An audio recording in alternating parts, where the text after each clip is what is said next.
Alright, it's kind of chilly, and I haven't told a hunt story for a while, but I'm going to tell one now. It's kind of a hunt story, kind of isn't. Obviously it's from hunting, but you know, a lot of people will ask, not only me, but other guides, obviously, there's lots of us out there, if you ever feel nervous being with a stranger in the woods with a loaded gun in their hands, you know, or you know, ever hear of any accidental shots or accidents, or anybody ever almost shot you by accident. And unfortunately the answer is probably yes for most long-term, lifelong guides, maybe, possibly. For me, I only had somebody almost shoot me once while I was actually guiding them, and I had two other times I almost got shot in my life, once with a crossbow and another time with a 30-06. So I'm going to share all three of these stories with you guys in this video right now. And for anybody who's curious, I'm near the confluence of the Elaho River and the Squamish River, and I'm high up is where I am today. And it is freaking chilly up here. And once again, obviously, there is far more wolf sign than I've seen deer sign. I think I've seen 2 sets of deer tracks so far, and that's it. And I've been traveling and looking for a while. But anyway, so we'll go to the very first time I was almost shot. And it was when I was probably about 25, 26 years old, Vancouver. And I'm going hunting. And I'm taking a buddy of mine I grew up with into one of my spots. And he broke the cardinal rule and showed up with somebody else. You know, like, what are you thinking?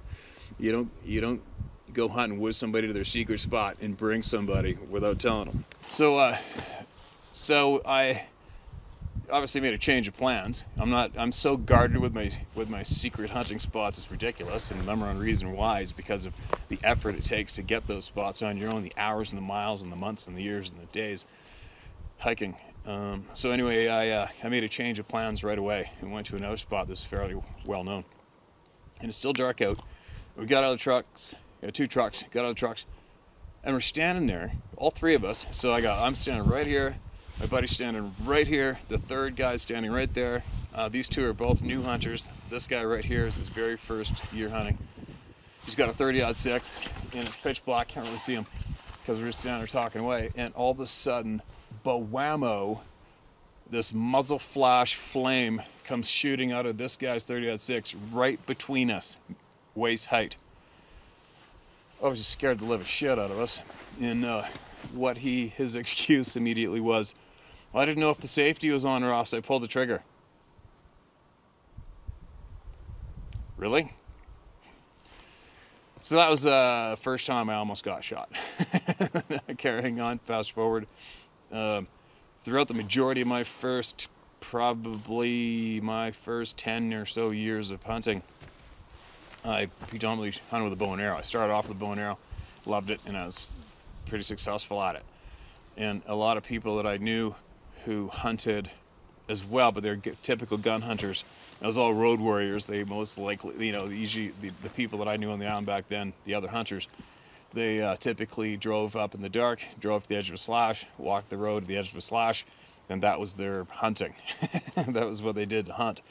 And I didn't have any family members that were in hunting, so I had to teach myself, and I had to go jump into the timber with a bow and arrow and actually learn how to hunt.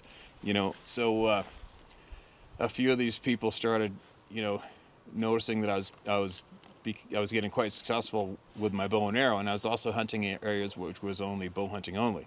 So this one particular person, older than me, wanted to take advantage of this bow hunting only zones as well, and did what many people do and went and bought a crossbow because it's fast and easy. You don't have to learn how to do it. Sighted in, got a safety and a scope, and off you go. So we're together and we're hunting in this one particular area. Semi-mossy rock bluffs and timber, kind of open, kind of tight. And there was a doe season on at the time. And we noticed this doe up ahead on a ridge. So that we went up like this and up and over, and she was almost on top of that ridge. And he wanted to take the doe. It's a big healthy doe all by itself, no fawns. So we sent him down this side of the ridge, and I would go down this side and slowly possibly push her up and over to him. And I specifically said, if she's skylined on the top of the ridge, do not shoot at the deer, because I'm going to be on the other side of the hill. Obviously. Does it take a brain surgeon to figure that out and not do it? So probably half an hour later, I'm standing there and I glance up and I can see that doe above me on top of the ridge. And I didn't want to tag a doe. I already had a nice big buck and I wanted another big buck. All of a sudden I hear this, and here came this frickin' broadhead on the end of a crossbow bolt, came sailing over the top of that doe and zoomed in front of me at gut height and stuck in the bank right in front of me. Probably about, I'll bet you that arrow went, crossed in front of my stomach, about, oh, big rock slide on the go over there. So anyways, that crossbow bolt zipped in front of my stomach at about maybe 6 or 7 yards in front of me. And had that broadhead pass through me, that would have been a shitty way to go, because obviously you're not going to die right away and you're going to bleed out. And I mean, I would have been dead. It would have took, it was about an hour to get to the vehicle, and that would have been another hour and so just to get to a first responder somewhere. But anyways, that's kind of unfortunate and fortunate at the same time. Now, the third time was while I was guiding, and I'll tell a bit of a hunt story that goes with this. This is just an odd time. It's an odd experience. Weird, just a weird guided hunt that I'll never forget. Which I don't really forget much of any of them, but anyway.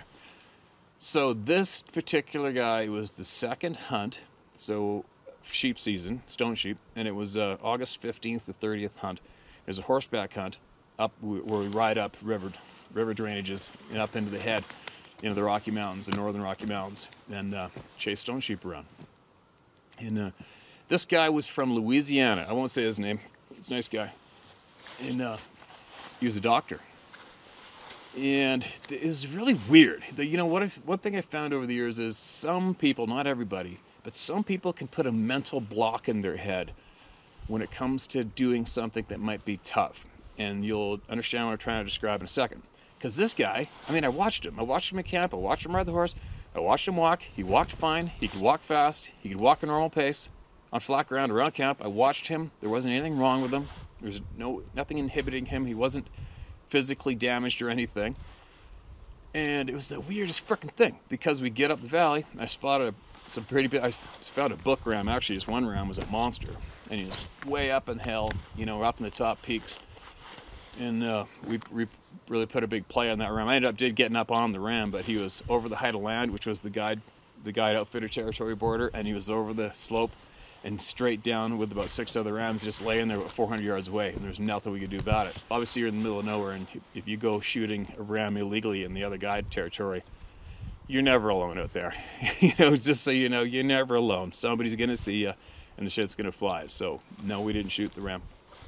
But backing up, this particular guy, as soon as we started to climb up any kind of rocks or any kind of when we started to climb up the mountain, not on the valley, the creek bottom trail, which I watched him, he walked completely normally. As soon as he went to start walking up, it was the most weirdest, frustrating thing I've ever seen in my life, because he would go like this. He'd be like,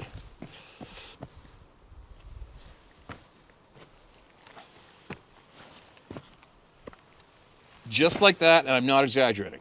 This guy would gear down to the speed of a constipated frickin' slug, and it was absolutely bizarre. It was like he was walking a frickin' tightrope in bare feet that was on fire. It was just ridiculous. He would go like I had a cripple with me. I'm like, what the? Are you freaking kidding me? Are you all right? Yep. Yeah, I'm okay. Well, come on, let's go. It was frustrating, because if you know mountain hunting, if you got a band of rams up in that basin above you, and you're going to put the stock on them in the morning, the cool air is dropping, so you can basically go straight up below them. But if you get to 9:30 in the morning, the wind's going to get fluffy, I call it, and it's going to change, and the thermals are going to rise, and your scent's going to go up and blow those rams out of there. And this particular area, if the rams blow out of there, they go up and over the guide outfitter territory border line. Right, so you got to get up there, right? And I remember him saying to me, well, I'll get up there. I just got to go at my own pace. And I'm like, after about 3 or 4 days of this bullshit, I'm like, hey, look, you know what? If you will get up there at your own pace, but you will as well keep continually scaring these sheep away all day, every day. One of these days, you're going to have to buckle down, suck it up, and get up there. And I was getting a little frustrated with them, which I normally don't do. It's they're out there paying for it. But come on, man. We're all putting in a huge effort here. Do the right thing. Because, and I'm not exaggerating, I would hike up maybe 50 yards. Swear on my life. I'd just run up 50 yards. It would take me, what, 3 minutes. I would literally take my backpack off, lay it on the ground, and I'd just lay on the ground, stare at the sky, and have a snooze and a rest and wait for him to catch up to me. And I'm not kidding you. Now try doing that for 1,500 frickin' yards. It was insanity. And I never forgot that part of this particular story. So moving along, you know, I got up at some rams. The wind changed, blew them out of there. I found the rams again. Nice big 10-year-old ram, probably 38 inches, broomed off, snapped off on one side, tipped on the other. And the day we decided to stalk them, it was rain and sleet and fog and snot and hell. But I took note. I watched these suckers for half a day or a day before. I watched them for a day. Saw where they're going to bed. Saw where they're going to feed. Got this guy. We made it into the basin in time. And I came from the side, opposite the side they're feeding, so that when the wind changed, we'd blow out this way, and hope that we could get to where the rams in bed before they got there, and then this guy could tee off and get his big ram.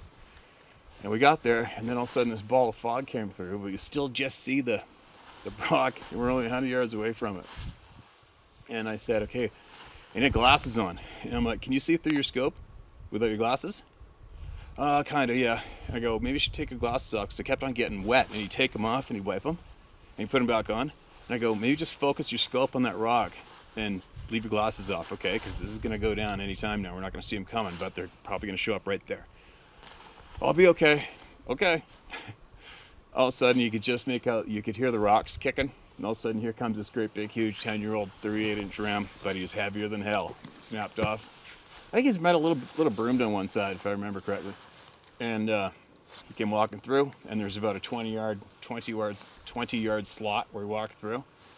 And I go, there he is, take him. And he's got his gun up, puts his gun down, takes his glasses off, digs for his hanky, and starts wiping off his glasses. And the ram walked out of sight, and then he walked in front of us and walked into our scent, and then you could hear him panic and take off. And the rest of them panic. You could hear him running. That's what I had a nervous frickin' breakdown. But anyway, but it's funny, some hunts, not too many, and also some fishing trips, and lots of you guys can relate to this, is sometimes when you start off with grief, it just snowballs.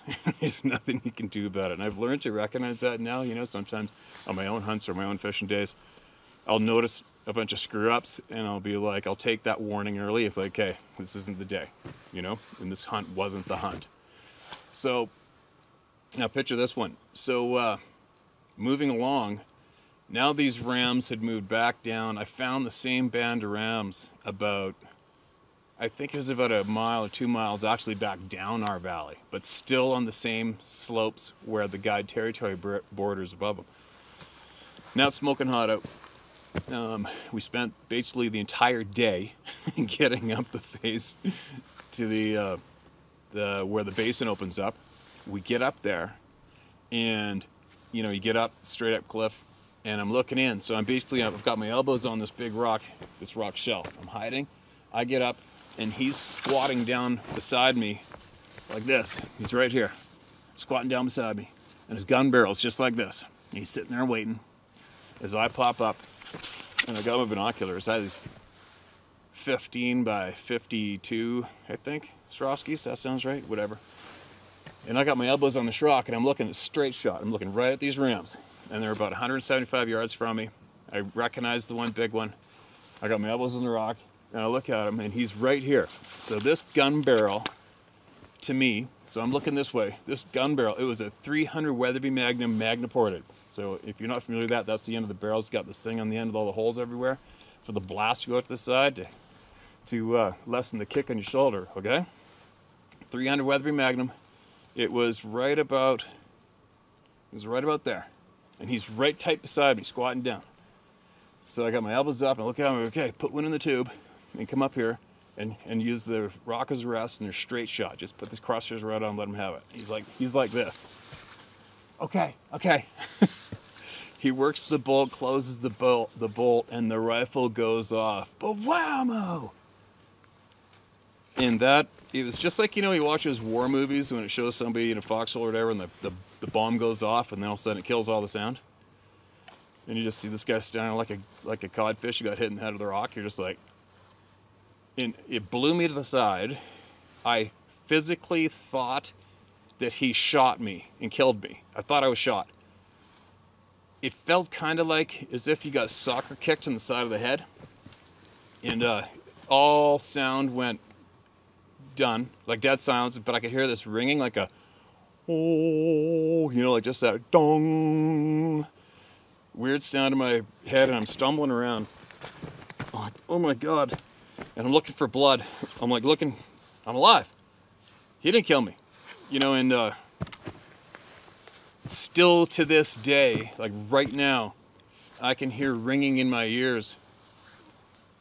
It's the most dominant sound coming into my ears no matter where I am, 24/7. My head is absolutely ringing. And it was pretty close. That guy nearly blew my frickin' head off. and then of course, the Rams took off. Never saw him again. They went up and over the top now. I mean, that's like the third time screwing up. And that was really, really unfortunate. And but you know, normally you don't ever let anybody pack the gun with a round in the tube, in the pipe, in the barrel, ready to go, ever.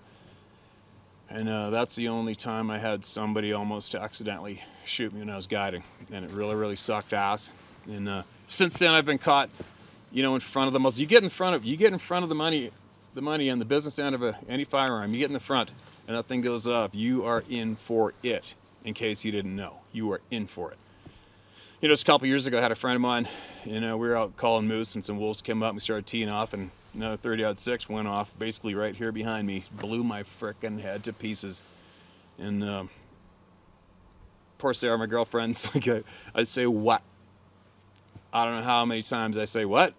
Pardon? It's almost like she almost automatically has to say sentences twice to me. It's a little frustrating for me, but it is what it is. But I can hear, like when I'm hunting in the timber or calling animals, turkey or elk or whatever, moose, I can hear those sounds. But what screws up for me is if I have a TV on the background, other kind of noise, somebody's talking to me, somebody starts talking to me, from a concert, from a pub or restaurant with real shitty acoustics, it'll really screw up my hearing. It mixes up with that ringing sound, and it's tough for me to maintain a real smooth conversation with somebody at times. It really kind of sucks, but yeah, that was unfortunate. And but I'll tell you, you know, it kind of reminds you of the rest of the hunt. I'll tell you the rest of the story. It has nothing to getting shot, but it was amusing for me. Just before I tell you this, I don't know why, I've always had some kind of it's almost like a nervous tick. You know, if somebody gets hurt, I don't start laughing. I don't laugh at people getting hurt. But I don't know why, whenever if I get bucked off, or somebody just with me gets bucked off their horse, I can't help it. I laugh my frickin' head off. It just makes me laugh. It's the funniest shit on the planet. I don't know why. I just piss my pants laughing every time somebody hits a rodeo and gets bucked off. So this particular dude, remember I told you how feeble, I mean, this guy's like a 180-pound dude. Probably 5'10", 5'11", 180-pound dude. I mean, he wasn't out of shape. He wasn't physically disabled. It's just his brain told him that each rock was a hand grenade or something every time he started to walk uphill. It drove me frickin' nuts. I wanted to shoot his ass. I was so frustrated. Got a handful of rounds right there. I could basically run up there on my bare feet and shoot one in less than an hour, and it's taking me 5-6 hours just to get 3/4 of the way to them, and I'm not exaggerating. It was absolutely amazing. Oh, but anyway, so that tight valley's done. I got on the sat phone, I phoned the outfitter, told him we're all together, we're going down. But coincidentally, the hunt before that hunt was the other story I told on my channel where the guy shot all the rounds, got him 100 yards away, blew 17 rounds out of there. That was the hunt previous. I mean, we shot the piss out of this tight little place and never touched a piece of fur. So I wanted to get out of there and go somewhere else. So we agreed. So we rode out of there and went back to the main ranch, regrouped. He got flown in by bush plane to us. We rode out the following day to this other cabin camp, and we get in there. It's just myself, the wrangler, and we rode in with about 9 or 10 horses or something. And then this dude, got flown in by the bush plane.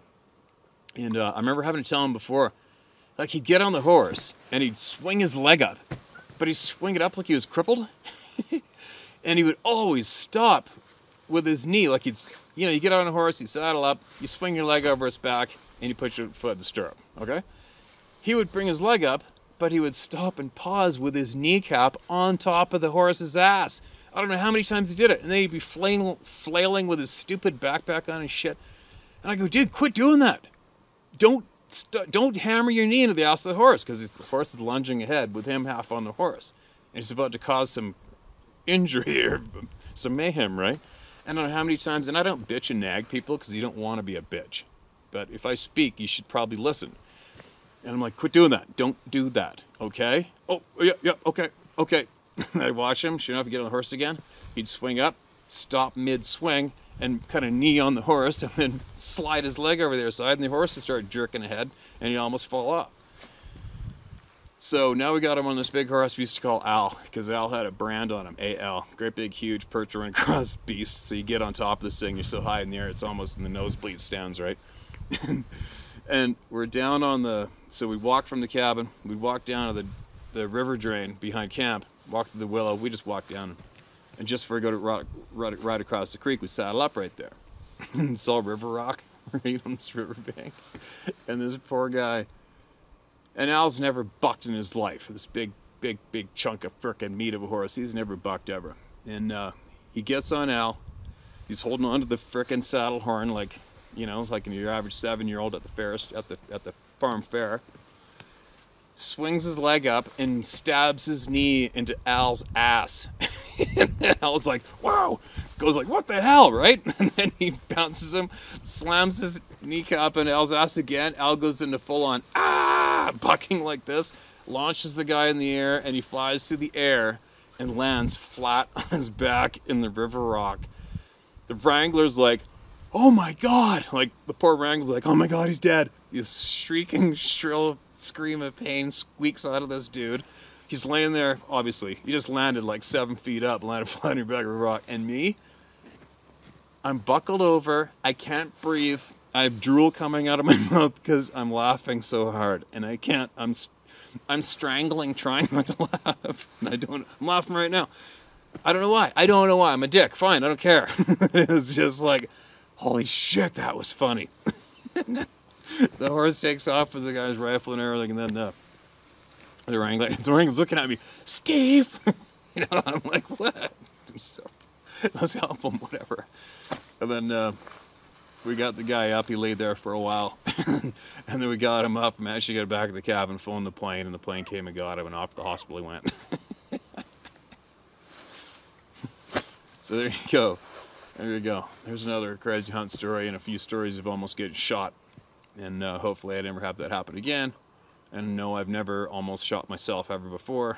And yeah, but I got more stories to go of weird episodes with different characters. And I've never really been nervous of anybody, strangers, when I've been guiding with their firearm. But the one time, I will tell a story another time.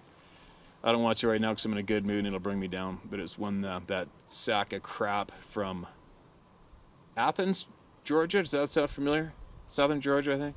I remember his full name. I'll tell you later. And he smuggled crystal meth in his shells instead of gunpowder and wigged out and wanted to kill everybody in camp. And that's another story for another time. I'm not into telling that one right now. There you go.